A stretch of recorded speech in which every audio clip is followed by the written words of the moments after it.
창업, 정말 많은 분들이 꿈꾸시죠?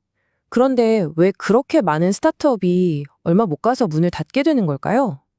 오늘은 바로 그 이유와 어떻게 하면 그 실패를 피할 수 있을지 그 방법에 대해 아주 깊이 파고들어 보려고 합니다. 이 숫자 49.1%, 이게 뭘 의미하는지 아세요? 놀랍게도 이게 바로 우리나라 신생 기업들이 딱 2년 뒤에 살아남을 평균 확률이라고 합니다. 통계청 자료니까 꽤 정확하겠죠? 그러니까 정말 야심차게 시작한 회사 둘 중 하나는 2년도 채 안 돼서 사라진다는 좀 충격적인 이야기입니다. 자, 그럼 도대체 어떻게 해야 이 암울한 통계 속 숫자가 되지 않을 수 있을까요? 그냥 운에 맡겨야 할까요? 아닙니다. 오늘 바로 그 질문에 대한 아주 강력한 해답이 될 수 있는 방법론 하나를 소개해 드릴게요. 좋습니다. 그럼 먼저 문제의 본질부터 한번 들여다볼게요. 우리가 흔히 생각하는 사업을 시작하는 그 전통적인 방식 있잖아요. 거기에 사실 근본적인 결함이 숨어 있습니다. 보통 이렇게들 하죠. 몇 달, 아니 몇 년 동안 밤새워가며 엄청난 사업 계획서를 쓰고 다른 사람들은 모르게 비밀리에 제품을 완벽하게 만들어요. 그리고 짜잔! 하고 세상에 내놓은 다음에 고객들이 제발 나타나 주길 기도하는 거죠. 이게 얼마나 위험한 도박인지 아시겠죠? 이렇게 공들여 만든 완벽한 제품이 시장에서는 아무도 원하지 않는 그런 비극으로 끝나는 경우가 정말 많다는 겁니다. 이건 그냥 뇌피셜이 아니고요. 여러 연구에서도 이 점을 정확히 짚어내고 있어요. 여기 화면에 보이는 ERS 모델을 한번 보세요. 이게 뭘 말하냐면 결국 사업 준비가 부족했다는 거예요.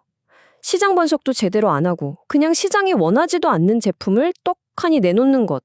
이게 바로 실패의 가장 큰 원인 중 하나라는 겁니다.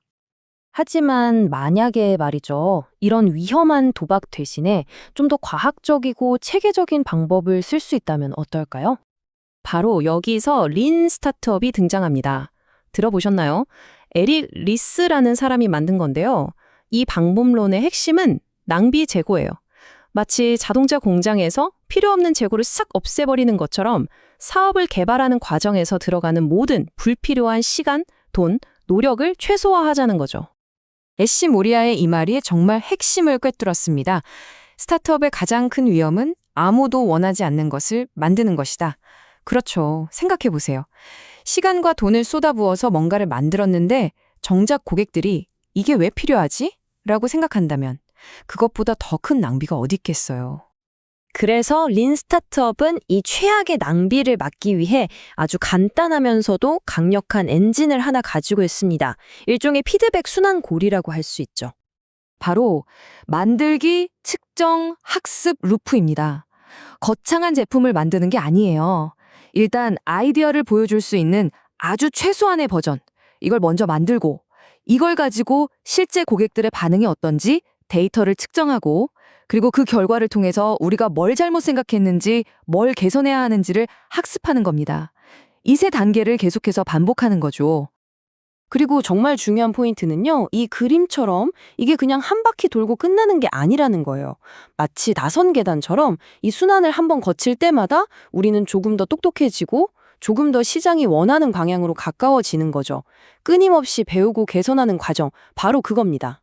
자, 그럼 이 학습 과정을 좀 더 체계적으로 나눠볼게요. 크게 세 단계로 볼 수 있는데 아이디어를 진짜 성공적인 비즈니스로 만들어가는 여정이라고 생각하시면 이해하기 쉬울 거예요. 첫 번째 단계는 문제, 솔루션, 적합성을 찾는 거예요. 우리가 해결하려는 문제가 진짜 고객들이 돈을 내고 싶을 만큼 아픈 문제인지 확인하는 거죠. 그 다음 두 번째는 제품, 시장 적합성입니다. 우리의 해결책, 즉 우리 제품이 그 문제를 정말 잘 해결해 주는지 확인하는 단계고요. 마지막 세 번째는 이제 사업을 어떻게 키울지, 규모 확장의 방법을 찾는 겁니다. 자, 그럼 첫 단계. 여기서는 린 캔버스라는 아주 유용한 도구를 씁니다. 막 수십, 수백 페이지짜리 두꺼운 사업 계획서 말고요. 딱 이 한 장짜리 캔버스에 우리 사업의 핵심적인 과정들을 다 적어보는 거예요. 우리 고객은 누구일까? 그들의 진짜 문제는 뭘까? 이런 것들을 가설로 세우고 이걸 들고 나가서 직접 고객을 만나면서 검증하는 거죠. 책상에 앉아서 상상만 하는 게 아니라는 겁니다. 이렇게 해서 이게 진짜 문제구나 라는 확신이 들면 그 다음에 뭘 할까요? 바로 완벽한 제품을 만드는 게 아니라 최소 기능 제품, 우리가 흔히 MVP라고 부르는 걸 만듭니다. 비유하자면 이런 거예요.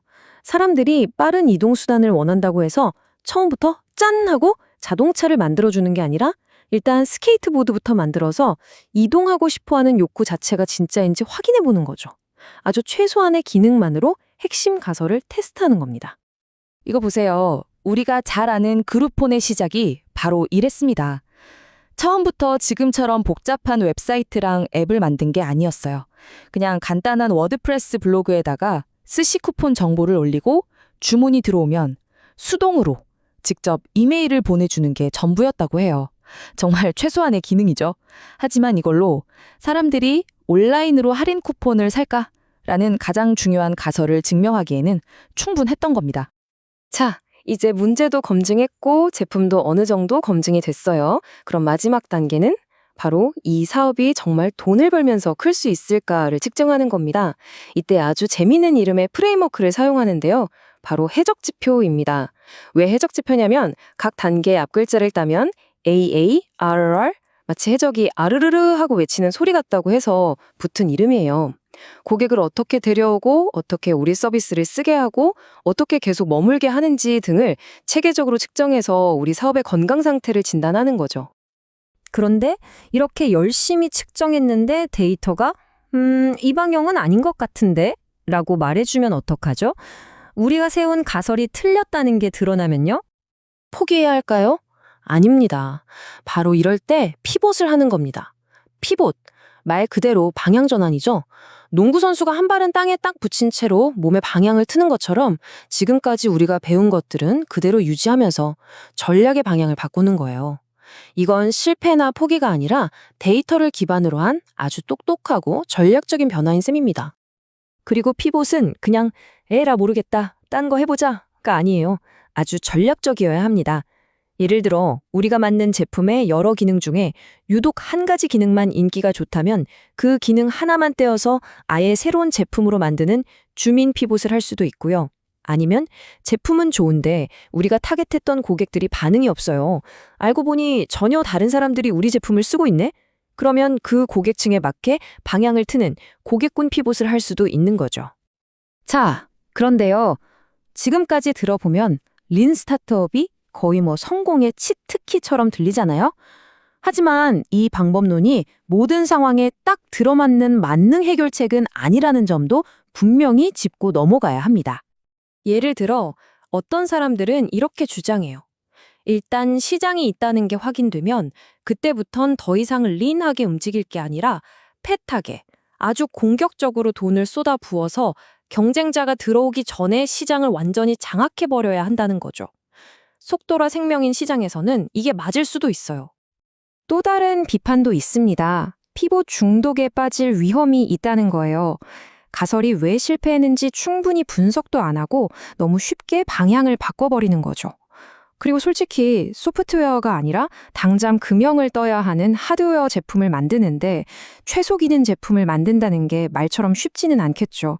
훨씬 더 복잡하고 돈도 많이 들 수밖에 없으니까요. 하지만 이런 비판에도 불구하고 린 스타트업이 주는 핵심적인 메시지는 여전히 아주 강력합니다. 바로 이거예요. 사업의 불확실성을 도박이나 두려움의 대상으로 보지 말고 하나씩 배워나가는 발견의 과정으로 만들라는 것. 이것이야말로 수많은 스타트업이 쓰러져가는 현실 속에서 실패 확률을 줄이고 정말 오래 살아남는 무언가를 만드는 가장 현명한 방법일 겁니다. 그래서 마지막으로 여러분께 이 질문을 던지고 싶습니다. 지금 여러분이 머릿속에 그리고 있는 그 멋진 아이디어, 그 안에 숨어있는 가장 위험하고 가장 큰 가정은 무엇인가요? 그리고 그걸 확인하기 위해 이번 주 당장 돈 거의 안 들이고 해볼 수 있는 가장 작은 테스트는 뭘까요?